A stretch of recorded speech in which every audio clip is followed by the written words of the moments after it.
سید مرتضیٰ نے یہ کہہ دیا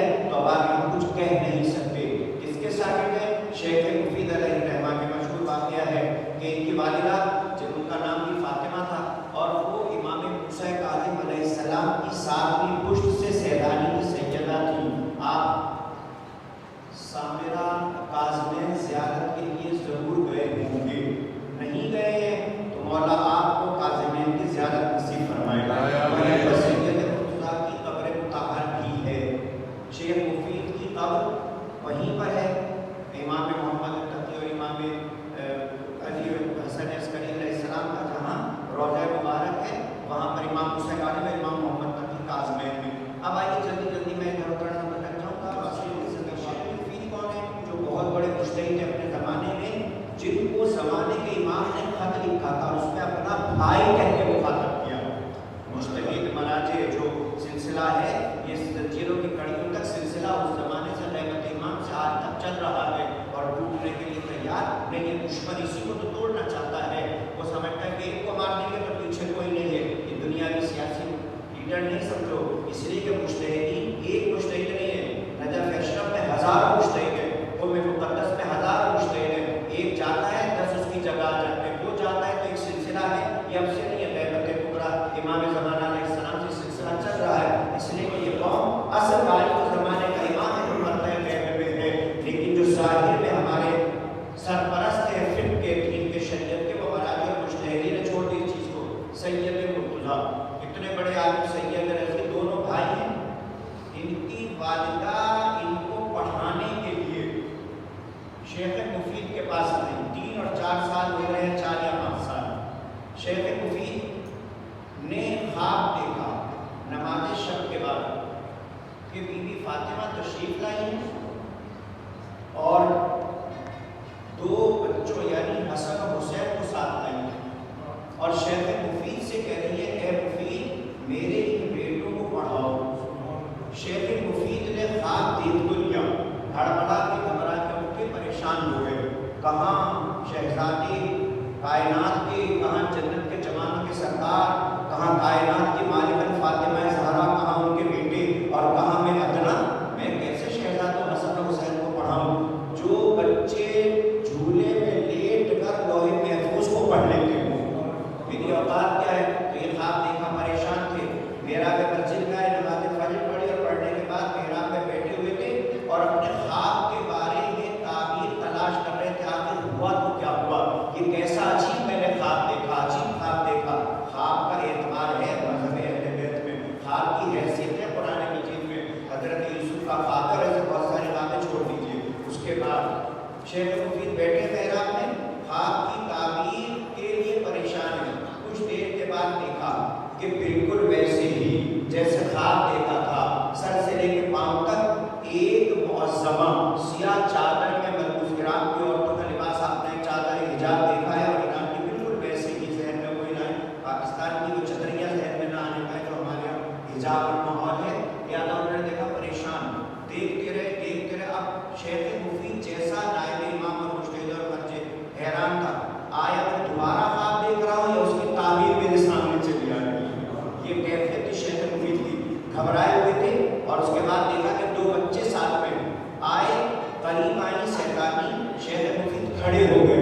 اس سے پہلے کہ ان کا نام بھی فاطمہ تھا, اس سے پہلے کہ فاطمہ مادر سید مرتضیٰ اور سید رضی کچھ کہتی تو انہوں نے کہا بیوی کچھ کہنے کی ضرورت نہیں ہے, مجھے خواب میں جب عالم بولتا ہے اس کے علم کا اندازہ ہوتا ہے, اور جب مومن نعرہ لگاتا ہے تو اس کے عشق کا اندازہ ہوتا ہے.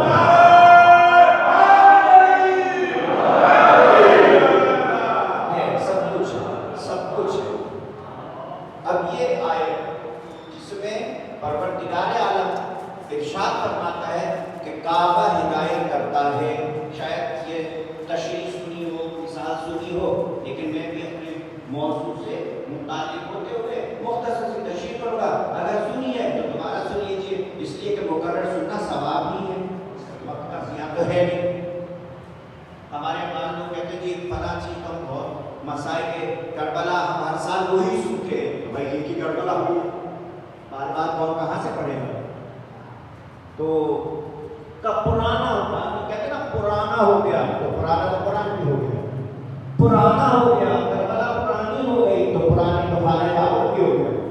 کب پرانی ہو گئی مجلس اور کربلا کی احادیث، تو پرانی تو قربانی حضرت ابراہیم علیہ السلام کی بھی ہو گئی، تو اس کو تو منانے کے لیے سب تیار ہے. مولوی کبھی فتویٰ نہیں دیتا ہے کہ بکرے نہ کاٹو، اس لیے اس کا گوشت نہ ہو جائے گا. ایک تو خدا ہی کہتا ہے کہ کعبہ ہدایت کرتا ہے، کعبہ.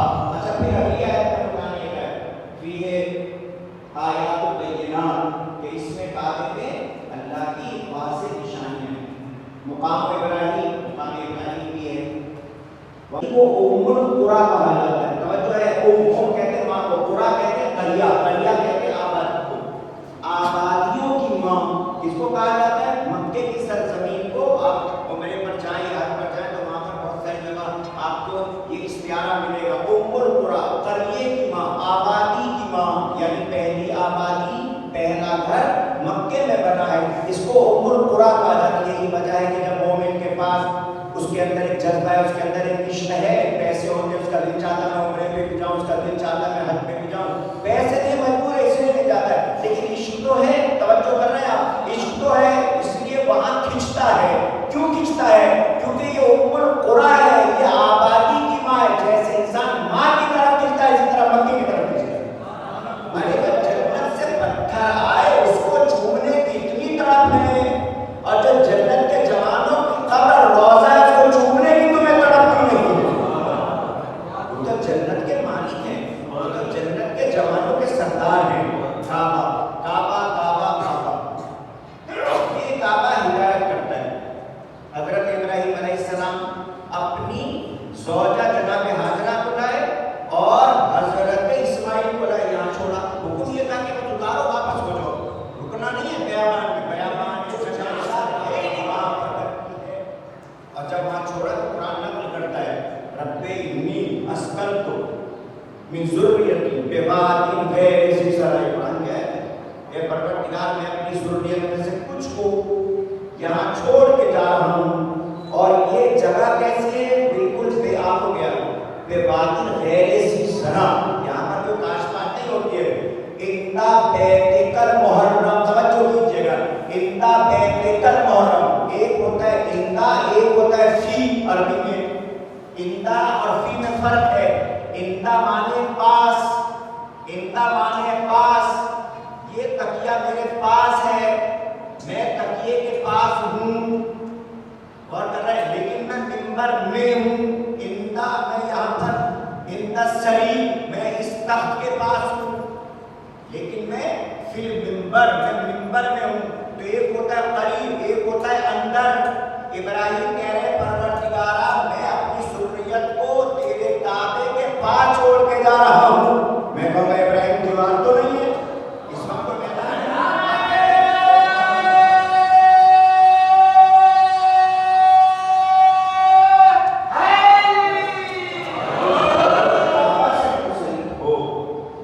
وہی ہے لوگ بحث کرتے ہیں اہل بیت کون ہے، اہل بیت کون ہے. اہل بیت یعنی گھر والے. گھر والے کون ہوتے ہیں؟ جو گھر میں آتے. کسی صاحب کو اس سے ملنا تھا، وہ روز آتے تھے، گھر کا چکر لگا کے چلے جاتے. بعد میں ہم سے ملاقات کی، میں ہم تو آپ کے پاس آتے تھے، آپ سے ملاقات نہیں. کہاں آتے تھے؟ آپ کے گھر کا چکر لگا کے آ جاتے. تو گھر کا چکر لگاتے تھے، اس سے بھی تو ملاقات کرتے. توجہ ہے آپ کی، یعنی جو آتے ہیں اور طواف کر کے چلے جاتے ہیں ان کو ہدایت ملنے والی نہیں ہے. کیونکہ بیت کا چکر لگاتے ہیں ویسے تو ہدایت نہیں ہے. اب میں وہ مسائل چھیڑنا نہیں چاہتا. اس وقت روزے میں آپ کو میں کہیں مشکل نہ ہو جائے لیکن آسان کرتے ہیں. عربی میں ایک لفظ ہے بیتوتا. کیا؟ بیتوتا. بیت سے بیتوتا بنا ہے. بیتوتا کا مطلب ہے جو گھر کے اندر رہ رہا ہے، جو گھر کے اندر رات گزارتے اس کو کہتے ہیں بیتوتا. جب آپ جن پتاب میں سے مومن بات حج پہ جا چکے ہیں اس کا تو اندازہ ہے کہ یقین ہے. جو نہیں ہے خدا بند عالم آپ کو حج نصیب فرمائے. دیکھیں حج کی جو ہے نا احرام ہے، اس کے بعد عمرہ تمتع ہے، 10 11 12 ٹھیک ہے. رہنا وہاں ضروری ہے، اس کو کہتے ہیں بیتوتا. توجہ کر رہے ہیں آپ، بیتوتا ٹوٹنا نہیں چاہیے. یعنی آپ کو رات مینا ہی میں گزارنی ہے. اگر آپ نکل جائیں تو واپس آ جائیں. رات گزارنے، رات ہونے سے پہلے وہ مسائل چھوڑ کے بہت مشکل حج کے